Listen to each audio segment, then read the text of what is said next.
G'day, welcome to 4AW. Over here in Western Australia, we've been dealing with lots of fog and cloud and cold starts, so not a lot of chance to get out and shoot. We've found, I actually just took a little bit of drone footage through the fog, and you'll see up there 400 metres in the air. It's nice and clear, nice clear day, but not something we can use much. Doesn't matter, we've been staying busy doing what we do. One of the things that we have done is done an upgrade to the rifle you see in front of me. Now this is our 300 Win Mag that was a Remington 700 long range, which was a standard barreled action with all sorts of other upgrades to it. You know, the basics upgrade, there's obviously have videos on that, but it's an A5 Bell and Carlson stock that I've upgraded, or modified I should say, and put in this Sako TRG bipod, made a lap mount to the front of it, put my bag right on the back of it. It's a Wyatt bottom metal and magazine, but those are the bits and pieces that have been shooting for a long time, shot really well. Rifle shot really well, I was very happy with it. It just had the standard 26-inch 1 in 10 twist barrel on the front of it, which I'd done a custom muzzle brake for, and it shot really nicely. 3,000 yards out to, we actually got it out to the 3,800 yards, which I've got a video clip there of that sort of stuff, and it got on still, shot really well. Barrel had done probably 1,200 odd round, maybe, I haven't done the maths properly, 1,200 to 1,500 rounds, so it's still shooting properly. There's nothing wrong with it in that score. But it always nagged me, as much the appearance, but also in the theory of it, that it only had a 26-inch barrel, and actually this is the barrel that it did have on it. 26-inch barrel in just the heavy varmint from the standard Remington 700, and it was just a little lighter than I thought looked appropriate, and in theory could have been a little better. Like I said, I'd done a custom muzzle brake for the front of it, which was this fella here, went on and shot very nicely. Anyway, what I've gone with is a Maddco barrel, which is a custom heavy profile.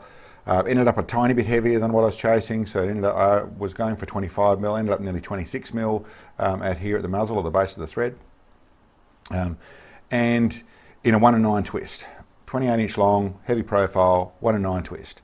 Very happy with it. It's just a little bit heavier, and for that reason I started, and you'll see some videos, I put on one of my normal 25 millimeter thick 3-port muzzle brakes on it, and it shot pretty well. We've got some video of that. We actually got a sunny day, sunny afternoon, to go out and do some shooting, so we thought we'd go out and do a little bit of that. Started at 1,500 yards, just shooting at a lump in the paddock, which we've got, like I said, we've got some video here. You can see.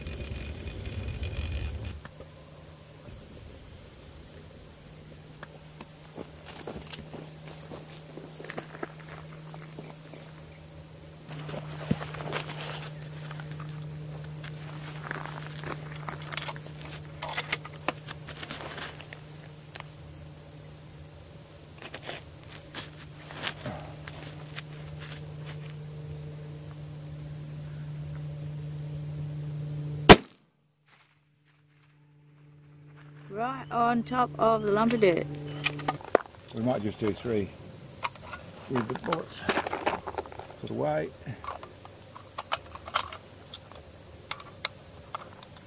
Right here. I don't know about cheeses maybe yet.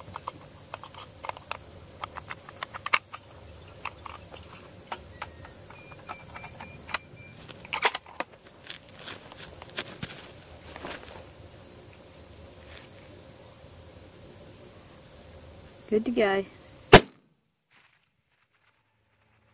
Hit it, top right corner.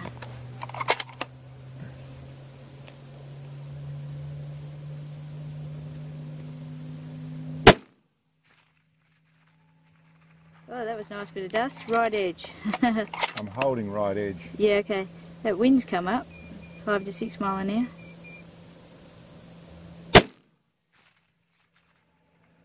Right edge. Those nice are all the stuff. same spot, aren't they? Yeah, they are. That's it, nice.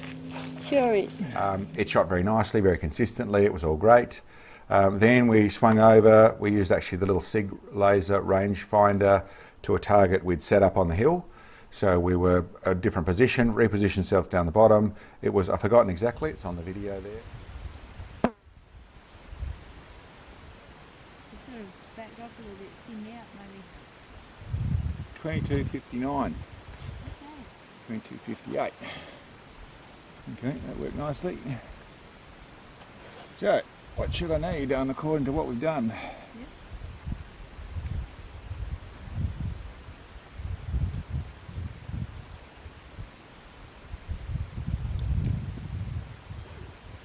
What we should need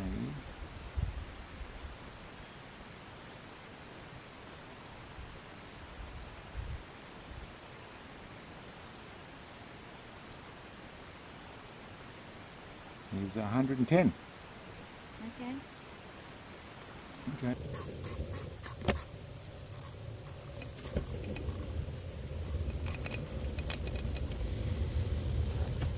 Okay.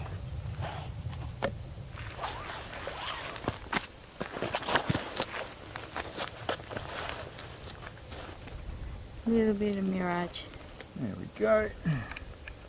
Back onto there. Wind is just about nothing. It's actually coming towards us, but it's going from nothing to 3 to 4 mile an hour. Coming directly in our face. Okay, you ready? Ready.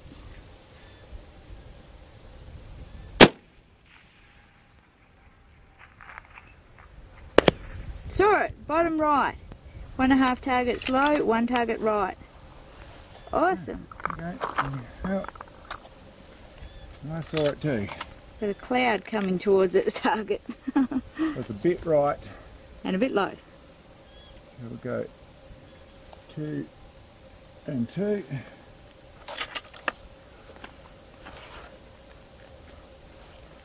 This is back on. And there's a cloud there, isn't there? Yep, it's just about on it. You ready? Yep.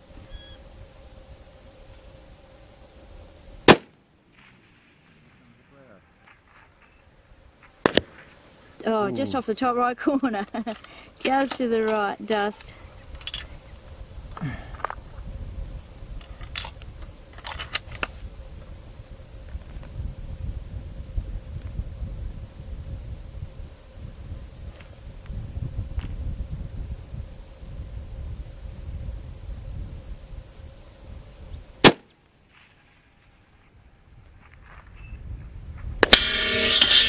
Target down. Hit on plate.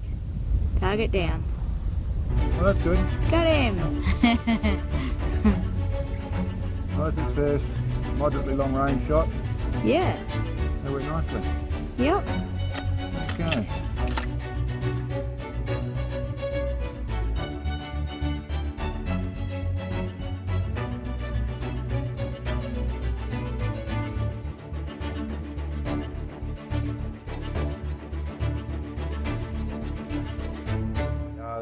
And got on there pretty quickly, shot really nicely. With a little bit more speed from what I was measuring in the app side of things, all the things you'd expect. But a few more shots after that, I noticed I had a little bit of irregularity in the elevation of the shot. It wasn't the most comfortable shooting position, a little bit of that, but when I analysed the footage, I realised it was doing a little bit what I was expected to do.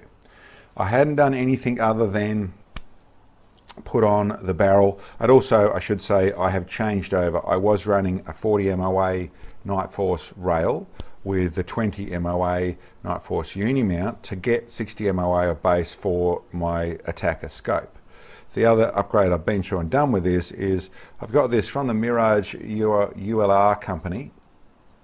I've got their custom 60 MOA rail, which means I can then just run these two-piece, but there's Magnum mounts, so it gives me more flexibility down the track because I have a proper 60 MOA rail on the rifle, and that set up nicely, shot really well. That's the other mod I'd done, but the thing that had changed is my original muzzle brake I'd designed a long time ago has a 5-degree kick in it, which means that it's actually sloping up either side, which gave a little bit of downforce to the front of the muzzle.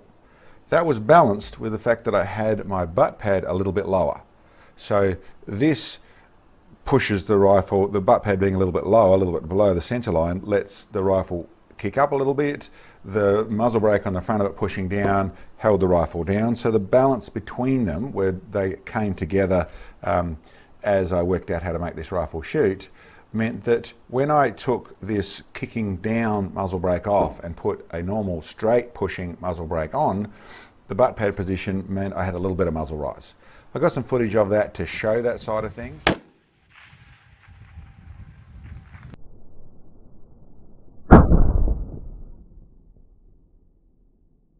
I also then went through the process of testing and setting this up, and you'll see I actually fired it with no muzzle brake, and you can see it's not perfect, but it does come back nice and straight without the muzzle brake on.